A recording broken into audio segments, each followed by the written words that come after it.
Ayan, any SIM card na open line po yan sa lahat po ng ating pong mga networks. I-register nyo po ba muna ang SIM card bago isalpak? Yes, Madam Fee.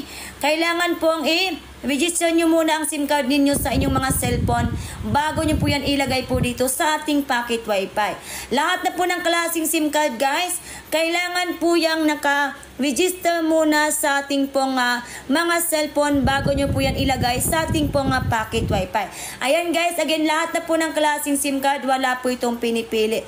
Any SIM card na pwede mo na guys malagay dito sa packet wifi natin. Ayan, yung kahit yung mga SIM card na gamit natin sa ating mga cellphone, pwede mo na yan guys malagay po dito. Again, naka USB type na po ito, plug and play na po yan guys. Kailangan po itong nakasaksak lagi sa ating power bank. Kapag nakasaksak na yan, yun na po ang pinaka-on niya.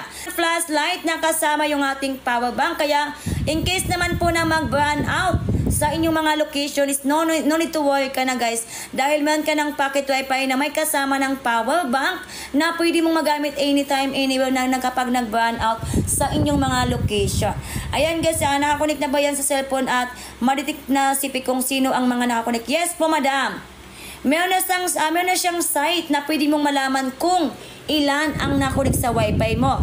Pwede mong malaman kung sino ang mga nakakonect sa wifi ninyo. Ayan, meron tayong site po niya, Madam Kwanser natin na pwede mo malaman.